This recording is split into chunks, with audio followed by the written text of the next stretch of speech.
Hi. If you're here, you might know this is Suzy Welch. Hi, it's Suzy Welch. Welcome to Becoming You.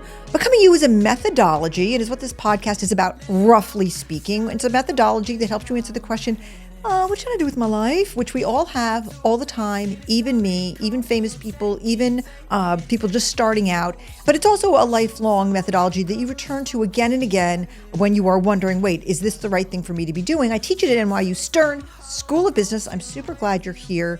And today, we are going to talk about fame. I mean, Jorge, at this point, would you cut in the song Fame, I'm Gonna Live Forever? I don't know. I might be the only person who every time I hear the word fame, I think, I'm gonna live forever. Do you all think that? Do you all think fame, I'm gonna live forever? Team? No. Oh God, I'm old. Do you even know what I'm talking about? Okay. Do you even know what I'm talking about? You do? Yes. Oh, okay. Well, fine. Okay, they're humoring me right now. Okay, so look, today we're going to talk about fame because fame is one of the Becoming You 15 core values. As a concept and a methodology, Becoming You is based on the fact that there are 15 core values that all of us have in some degree or another. And part of the work of Becoming You is figuring out what your values DNA profile is, what matters the most to you, what matters the least to you, and which of your values are in conflict and which are in harmony. Stick with me. This is all going to make sense. But in today's episode, I'm going to start off by talking about the value of fame, which in Becoming You, a vocabulary, we call status. Why? Because the word fame wigs people out, okay? Fame is, there's this dichotomy in the world of business, and not all of you are in business, but in any walk of life, that leaders are good. We exalt leaders. Leaders are like Mother Teresa, okay? And we revile managers. Managers are grunty little bureaucrats, okay? And there's this false dichotomy because you need to be a leader and manager at the same time. That's for another podcast. But the same thing is true about the word fame. We all sort of automatically hold our noses, and nobody actually, or very few people actually come right out and say, I want to be famous. It's one of my values. But I want to tell you one thing for certain. Everybody who is famous has wanted to be famous, generally. Okay, I'm sure there's exceptions. But you think Lady Gaga didn't want to be famous? You think Madonna didn't want to be famous? You think Henry Kissinger didn't want to be famous? You think that Howard Schultz didn't want to be famous? It takes work to become famous, and therefore I'm going to back out of that people had it as a value. And like all values, I think it's super important, just one thing, because if you're not hurting anyone with your life, I'm a values agnostic, value what you want. You came to your values honestly by experience. And I just think that what harms people, and I'm talking about you and the people around you, is when you have a value and you don't admit it, because the road to authenticity is paved with us being honest about our values, including our values around money, achievement, and family, okay? These are very not generic values. We want more or less of these things in our life, okay, and they're values. You just have to make sure they're not in conflict. All right, so why am I talking about fame? Why?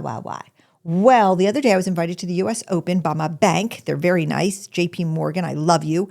And they have a box there. And I was invited to go to the U.S. Open and sit in their fancy schmancy box, which is always a hoot. I've done it many years. And they always have a lot of other fancy schmancy people there. Not that I would include myself in that category.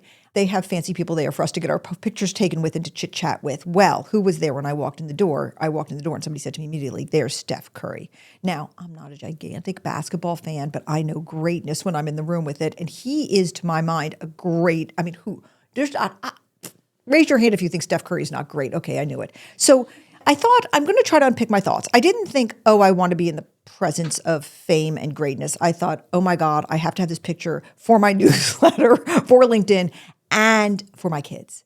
Okay, because all I know is that when my kids were in high school, I went to a party and Neil deGrasse Tyson was there and I got my picture taken with him and suddenly I was taken very seriously. I mean, it was just like a life-changing experience, like you were near that guy. Anyway, I thought I'm going to get my picture taken with Steph Curry. And then somebody said, you know who's standing next to him, don't you? That's Andy Roddick. And I was like, okay, again, I'm not sure who that exactly is because I'm not a big tennis person, but I was vaguely aware that this was a well-known tennis player. And I managed to get a picture with both of them. And I think I'm cringing a lot as I'm taking these pictures. I definitely said I a huge admire both of you. And then I know you won't be surprised to know that I looked directly at Steph Curry and said, Would you ever speak in my class at NYU? I'm just shameless. I'll ask anybody who might bring value. And he was like, haha, yeah, that's great. Like random lady who I'll spend approximately 10 seconds of my life with. So I got my picture with both of them. And I thought, this is definitely a moment for me to talk to the people who listen to me and my various platforms about fame. And all I ask is that you have a candid conversation with yourself in that moment that nobody does. When I did the 3-day intensive in New York, which, by the way, if any of my intensive participants are listening, I love you so much. That was a great life experience, and we'll do it again. There was at one point where I said, please shut your eyes and allow yourself to imagine the life that you want with no editing. You get exactly what you want. You do exactly what you dream you want to do. There are no constraints. Let yourself imagine it. We never do that. I don't even do that. I mean, I edit myself immediately. I'm an editor by trade. And man, when it comes to my life dreams, I start editing the minute I hear let myself think something that amazing could happen. And when you do that, and you close your eyes and you start to imagine this life 20 years hence, you got everything, you did everything. How famous are you? How much celebrity do you have? Now, look, I know from being married to a famous person for 20 years that fame has its amazing upsides like access and clout and validation, like walking down the street. People just used to stop my husband and say things like, I modeled my whole business career in because of you and the stock options you gave all employees, my family has sent 4 children to college or has a boat or whatever. And you get this incredible love back and validation a lot of the times. And you get to be able to, I'm not going to lie here, you get to call an incredibly popular restaurant at 6 o'clock and make a reservation for 6:15. Okay, that kind of thing, that goes with fame. It also has downsides. And, these are cliches, but you definitely lose your privacy. People talk about you in not friendly ways a lot of times, and you lose a sense of personal security for sure. And when I see people talk about you in nasty ways, right after I got married to Jack, I was part of a group of mommy friends who I loved and trusted and who I had confided to when Jack and I were first together. And I had raised my kids with this group of moms. Our kids were all best friends, and I adored them, and I thought they sincerely adored me. And at one point, they were trying to arrange a play date, and I wrote into the group email, this is really hard for me. I'm traveling. I have to, very unfortunately, I'll miss this birthday party because I have to go to Japan, blah, blah, blah. And I wrote it, and I said, I'll miss you all so much. Please don't forget me, or something like that. And again, I had been friends with these mothers for years. And about 2 seconds later, my phone bings, and one of the mothers had thought that she was hitting forward, but she'd actually hit reply. And she wrote something like, well, look what the new Mrs. Welch, da-da-da. And she took me down and took me apart in the most unbelievable, bitchy, scathing, obnoxious way. And I just sat there, and I thank God for that experience. I thank God with everything in me, because it taught me the true lesson you need to know about becoming famous, which is people are very nice to your face, and they can be unbelievably, unspeakably cruel behind it. So I just stared at it. I felt sick to my stomach. Here was a big problem. Her son and my son were best friends. Best friends. And I didn't want to ruin that friendship, and I didn't want to get in the way of it, but she had just kicked me in the stomach. It was brutal what she said. And the thing was, I was like a little doe. I was sincerely telling them that my life was not my own anymore. They had known me as a divorced mother, but now I had a life that was not my own. And I thought that I had abjectly apologized and talked about how much I loved them, and she just took me apart. I was mortified. I actually couldn't even speak. And it was a great lesson. I didn't really realize it in the moment. In the moment, I just was heartbroken and concerned, because how do I preserve the relationship between Marcus and that little boy? They were probably in 4th grade at the time, or 3rd grade. And an hour later, the doorbell rang, and I went down to the front door, and she was standing there. And she said, "We're not friends anymore, are we?" And I said, "We are not, but let's not let this affect the boys." And she said, "Okay." I said, "I love your son, and I want him to be part of my son's life forever." And she said, "But this is it for us. There's no way I can apologize." And I said, "I don't think so." And I'll say that boy was at Marcus's wedding. That boy is a friend of mine on all my platforms.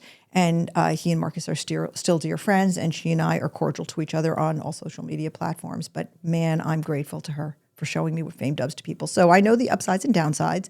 It wasn't the only time something horrible had happened like that. But man, so many good things happen too. So I have had a relationship with fame, which I've had to learn as I've gotten older. And now, as I'm poised to have my book come out, And my own profile is growing along with the acceptance and embrace of becoming you. I've sort of had to ask myself the same question I'm asking you to ask yourself, which is like, how much do I want of this? Why do I want it? Do I want to be as famous as Steph Curry or Angie Roddick, or do I want to have some privacy left? Because those people have no privacy, and they sometimes probably have no sense of personal security, and they are scrutinized in a way that's not very pleasant. But there's always a but with every value.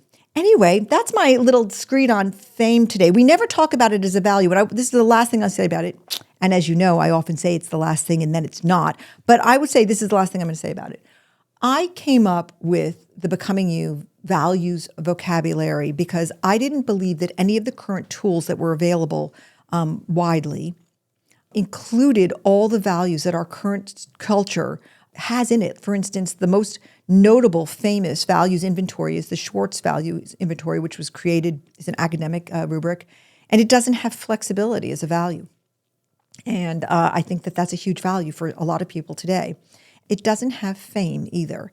And I do think in our always-on, very social media, influencer-based culture that fame has become a value that people grapple with because it's available to so many more people. So I put it out there for you to think about along with all your other values, and we'll put it all together as Becoming You goes along. But when you're thinking about that Becoming You question is, what should I do with my life? You also have to be clear and candid with yourself about how much fame you really want. That drives your actions and your behaviors and your decisions. And so you might as well get honest with yourself about it and then be honest with everyone around you. There's no crime in it if you're not hurting anybody. None whatsoever. All right, that is the end of my screed for today about fame. And I'm not going to sing I'm going to live forever, but actually, psychologists, I'm doing it. I said I wouldn't say one more thing. I'm going to do it. I'm going to do it anyway. Okay. All right. This is officially the last thing I'm going to say about fame. When social psychologists and true psychologists, psychiatrists talk about fame and talk about why people want it, it is linked to the impulse for immortality. Okay, that is thought to be the psychological driver of it. I think how dare I say this as a person who's not yet received her PhD but is on the road there? How dare I say this? But I'm going to say I think that's a simplistic explanation. Of course, it has something to do with immortality, but it has something else to do with validation and access and clout and so forth. And really validation more than anything at all. Validation while we're living, okay? Because if you think it's just immortality, it's after we're gone. But fame gives us something immediately. And so I think there's a wider explanation for it. And you know what? I've not done all the reading of the literature on fame, and I'm never going to. So I'm just going to throw my ideas out there for your consideration. If you have any thoughts on this, write me, DM me. I'm here for you. I'm going to gather data. Why? Because I'm a professor. And Spotify has got a feature. If you're listening to this on Spotify, we're going to put a poll up for you. And the poll's going to ask you whether or not fame is a value. And you know what? It's anonymous. So why don't you be honest with it? And I will report back on what we hear from our Spotify listeners. No matter where you're listening, I'm very, very grateful, by the way. All right, do that poll, Spotify listeners, and let us know what you think about fame.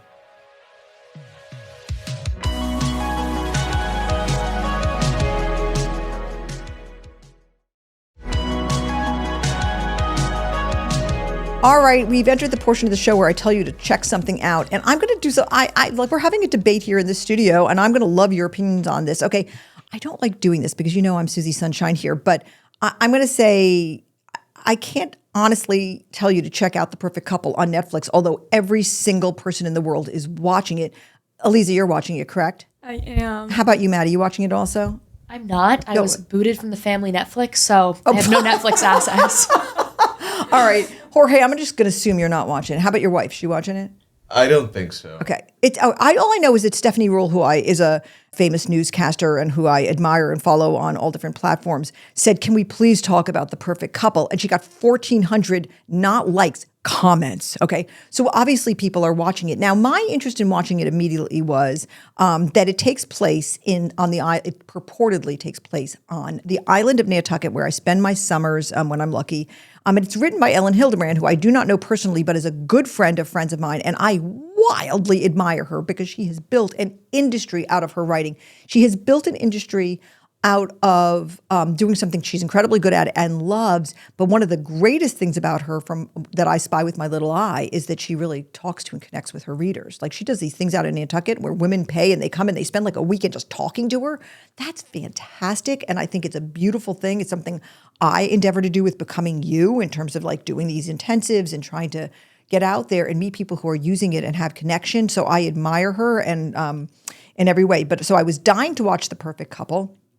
I am not in any way beyond or in any way of watching sort of something that's light and fluffy. I love it. I mean, okay, I watch Emily in Paris. I also watch incredibly intense things and read philosophy and do a lot of stuff that's really not for most people. And for instance, I read a lot of recommendations by my daughter, Eve, who's like a great, in my mind, great philosopher and thinker. And she's always giving me things to read that even the title would put you to sleep, but I forge on. But I would say, I turned into The Perfect Couple with so much excitement and anticipation because what? It had Nantucket, and then it had all these fantastic actors and actresses in it. And I just fall asleep every episode. I fall asleep. For number one, so here's my problem. Okay, my number one problem, and I'm deeply offended by the fact that it's so obviously not Nantucket. I mean, there's a screenshot here and a screenshot there of saying it's Nantucket, but like Nantucket doesn't have hills or roads like that. So, okay, this is my personal problem. My other problem is that it's, first of all, Nicole Kidman, one of the greats. Somebody must feed her. She's very alarmingly thin, and it's none of my freaking business. She's extremely beautiful and a great actress. Okay, fine, none of my business.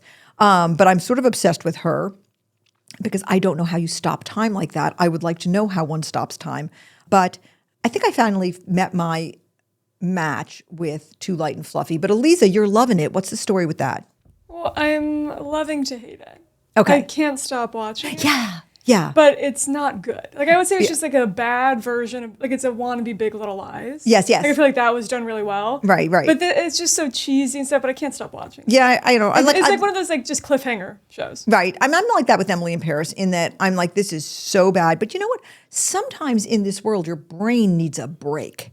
And like you've just got to see something really funny, and you can't be reading everything. Like everything can't be work. You need an escape. So it's sort of escapism.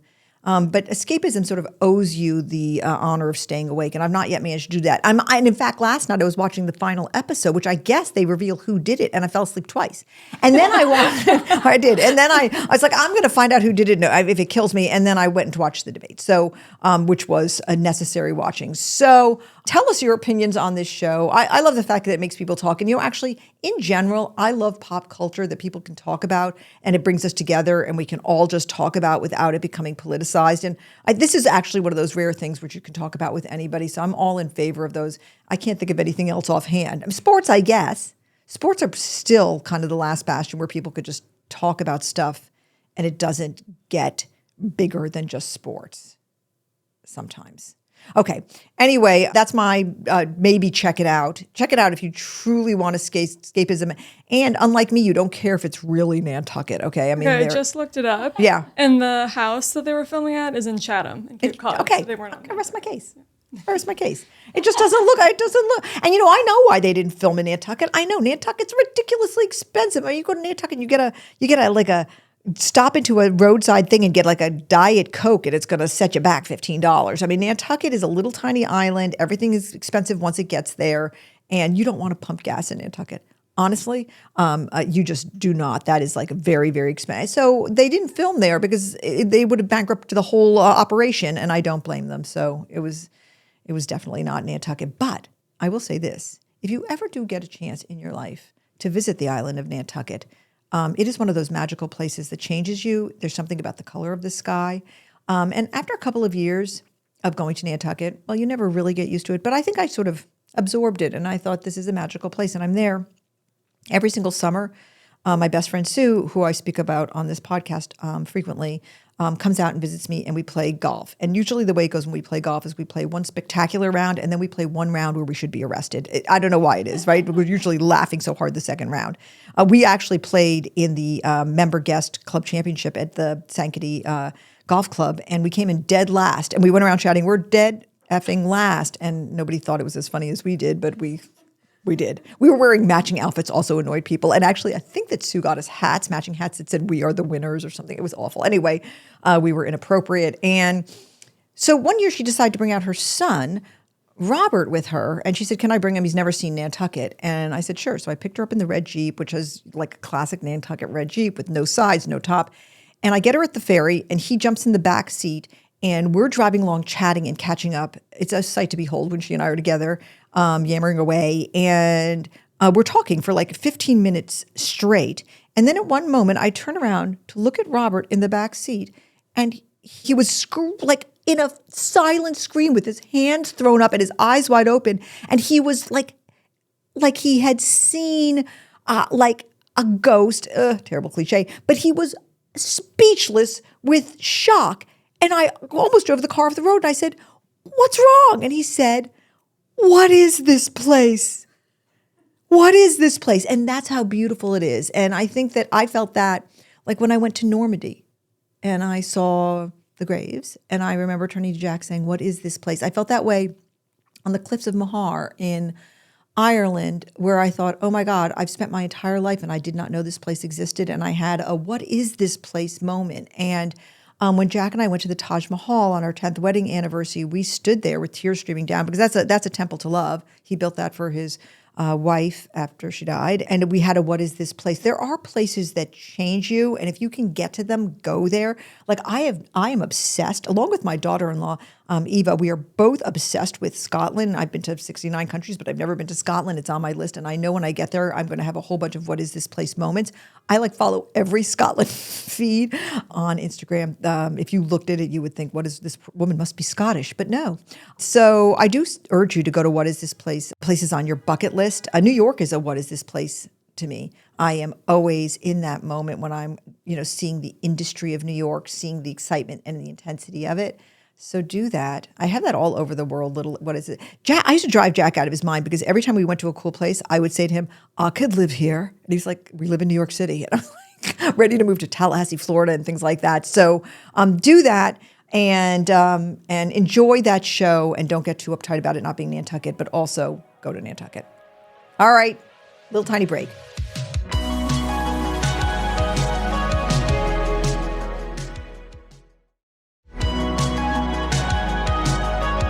All right, we have time. We have time, my friends, for one question from the community.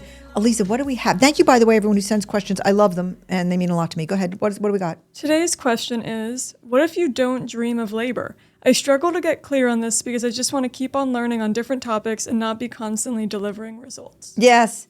I have these people come into my office all the time saying, "I love your class, I just don't want to work." And so becoming you kind of leads you to a place with what you're going to do, and it actually pays for your life. If you're independently wealthy, or have extremely low need for money and can live very simply and just put it together to pursue your life of learning, then go for it. I mean, have that life. There are people, they're sort of, they have lives of seeking and learning, and they've understood that means they're not going to have 2 BMWs in their garage in Greenwich, and they're perfectly great with that. Or they are in a place where they don't need to think about money because they got very lucky.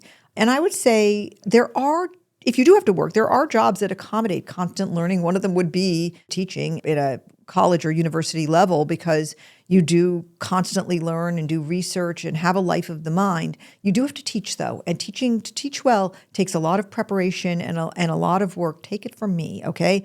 And you spend untold hours. Sometimes, I know this is going to sound crazy, but it's the truth. I've spent 80 hours on a lecture just to prepare for it, so that 3 hours is as meaningful as it can be for the people who I'm being paid to teach. So I get your impulse. I mean, this is a personality trait, and this reflects probably an Enneagram of enthusiasts, but it also reflects the values of eudaimonia, which are pleasure and well-being and self-knowledge and curiosity, and scope, which is this value of wanting a big, interesting, stimulating life. These are perfectly legitimate values. You just have to balance that desire with your other values around money and achievement. What you don't want to do is pursue this life, wake up at 40 and say, "But I've achieved nothing and I have no money. Oops, I feel terrible." So take into account your other values as you take that one in. If that's in you, I don't think you shouldn't pursue it. I just think you should pursue it with your eyes wide open, that there are trade-offs involved in that kind of life. All right, that is that for that. Our questions from the community. And now I'm going to try to be stumped by my team with some rapid fire questions, and then we'll call it a day on this episode of Becoming You. Go ahead, Lisa. What do we got? Or Maddie, we got a rapid fire question. Here goes. I have a question for you. Since you love to work so much, if you woke up on a Monday and your calendar was unexpectedly cleared, you had no work to do at all, what would you do? Oh my God. And you can't do work. Oh, come on. We're throwing your laptop away. Oh, no, come on. What are you doing? I mean, I have discovered one of the sad things about me is I don't know how to relax. It's not in me. I mean, okay, if that happened and I was in New York, the first thing I'd do is I'd go to the Met. I mean, the idea of a day where I could just go and hang out at the Met and walk around and visit my favorite paintings. Like the Met for me is like old friends. Like I have paintings I like to go and visit and stare at. And then I raised my children in the Met. Everybody has their own parenting style. My parenting style was to bring my kids to the museum and talk to them about history and sociology and relationships and family by looking at paintings. It's what I knew how to do. I wouldn't recommend it to anybody who doesn't find this enjoyable and fun and easy, but that's how I raised my kids. Like I would bring them on a Saturday to the Met. I know I'm about to reveal my true wackiness as a human being. I would bring them on a Saturday to the Met and I would say, everybody go find a painting of the Annunciation. Because there's roughly 70 versions of the Annunciation in the Met. And I would say, go find your favorite version of the Annunciation, and then I'd set them free for an hour, and then we'd all get back together again, and then each one of them would show us their favorite version of the Annunciation. The Annunciation, those of you who are not in this the Christian faith tradition or not familiar, weren't forced to take religion in school, the Annunciation is when the angel Gabriel comes to Mary and says, guess what? You're pregnant. It's God. Okay, so, and Mary says, oh God, that's very, freaks me out, as any 14-year-old girl would. And then the angel says the famous words to her, be not afraid, for thou hast found favor with God. And then she says, famously, if God wants it, I'll do it. Okay, I'm paraphrasing the Bible. I hope I'm not struck dead for that paraphrasing of it, but that's basically what happens in the Annunciation. It's been depicted by artists since it was written about originally, and it's been depicted by modern artists, by people who are in all sorts of, it's been depicted with tenderness, and it's been depicted with doubt. Okay, so then each kid would show me their favorite version, and then I would talk through the emotions that I was seeing and their implications for how we live as human beings.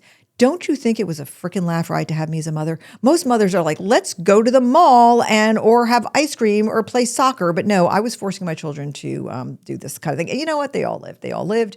And so if I had a free day, I'd go to the Met. Honestly, that's what I would do because it's a few blocks away. And I would go revisit all of the Saturdays where my kids and I spent there with me raising them the only way I knew how. And that's how we became a family, actually, my kids and I. I mean, I was a single mother for a long time, and we did that a lot. One time Jack came along when we were so lucky to have Jack come into our lives, and he became very close and helped raise my children for 20 years practically. He came along, and I remember him saying to me, this is completely wackadoodle, and he went home. So it wasn't for everybody, and it was wackadoodle. And I bet you didn't expect that answer to that question over there, Maddie. I kind of did. Oh, I mean, look around. You're clearly an art lover. So yeah, I know. All right. I've been pwned. Okay. All right. Well, I think that's it for this episode of Becoming You. I'm so happy you spent this time with us and me and my team. And I cannot wait to see you next time. We have an incredibly special guest next time. I'm going to leave it a surprise, but somebody who's very dear and special to me and who's lived an incredible Becoming You life. So don't forget to tune in for that. Next time, I'll see you soon.